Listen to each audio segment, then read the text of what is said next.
After interfering in Kalmashapada's life, Vishwamitra continued his penance during all these years with increasing vigor. Though he kept on losing his ascetic powers due to his many quests in between, he regained them almost immediately and progressed earnestly in his goal of becoming a Brahmarshi and become equal to sage Vasishta. In this episode, let us know about how Vishwamitra lost his powers once again, this time by his own passion and desire. Namaste, my name is Gayatri. Hope you are enjoying this series of great epic Ramayana. Please like, leave a comment and share with your friends if you like this video. Don't forget to subscribe to this channel. In these videos, I am following Valmiki Ramayana, adding some additional information from my research. Indra, who always keeps an eye on anyone doing serious penance, was observing Vishwamitra too. He grew anxious whether Vishwamitra, after attaining enough ascetic powers, may want to become the king of gods himself. Already, Indra has seen how Vishwamitra could create a second heaven, Trishanku Swarga. You can listen to that story in episode number 23. Feeling threatened, he sought Manaka, the most beautiful and talented Apsara, to disturb sage Vishwamitra's penance and divert him to worldly pleasures from his penance. Menaka was born during Samudra Manthan, the story of which you can hear too in the episode 17 and 18. You can use the links given below in the description to access these stories. She is the foremost among the Apsaras or the divine damsels who are free to be with anyone without any bonding. She has a quick wit and immense talent and knowledge. When Menaka was ordered by Indra to lure and seduce Vishwamitra to break his penance, she was concerned. She already knew about Vishwamitra, his quick anger and his capabilities. So she requested Indra for support in seducing Vishwamitra. Indra sent the gods of wind Vayudeva and god of love Manmadha along with her to help her in doing her job properly. Menaka along with them entered the forest where Vishwamitra is doing his penance. As she was aware that the outcome of her action could be devastating to her, she first decided to serve the sage in penance for few days and silently asked for his forgiveness. She was awed by his strength and commitment in penance. She felt a strong pull towards Vishwamitra.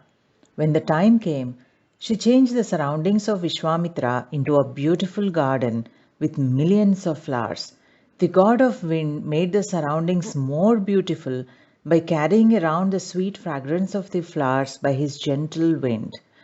The moon gave his lustre to her skin, making her look radiant. She started dancing around him, singing melodiously. The sweet sound of her anklets filled the air.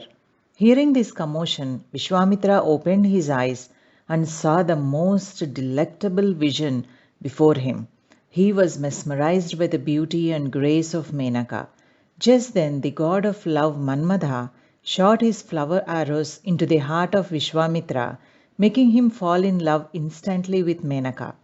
As Menaka was dancing around, she too received some arrows and she also fell genuinely in love with Vishwamitra.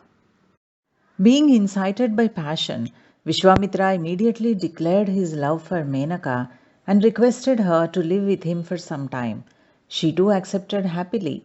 After some time, as a result of their time together, Menaka gave birth to a beautiful girl who is later famously known as Shakuntala. Seeing the baby girl, Menaka suddenly remembered the purpose Indra sent her here. She knew she had to return to heaven.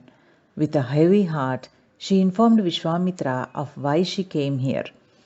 Aghast, Vishwamitra came to know about Indra's misdeeds and returned to his penance, leaving Menaka and the just born alone.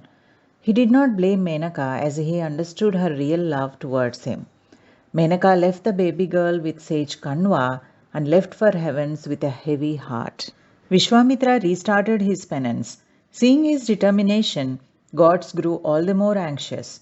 They thought, at least giving some sort of recognition to Vishwamitra may stop him from further penance. So they went to Lord Brahma and requested to give the title of Maharshi to Vishwamitra. Brahma also accepted and appeared before Vishwamitra. But Vishwamitra was not happy with the offering. He wanted only Brahmarshi position which was his goal to start with. For that, Brahma said he cannot give Brahmarshi status as of now, as Vishwamitra has not yet attained full control of his sensory organs and feelings like anger, passion, lust, etc. To achieve that, Brahma advised Vishwamitra to do penance much more vigorously without any diversions. Accepting that, Vishwamitra started his penance again with all the more commitment to his goal. Let us know how Vishwamitra finally achieved his goal and what further obstacles he has to face before getting what he wanted. Please do not forget to subscribe to this channel. Sarve Jana Sukhino Bhavantu.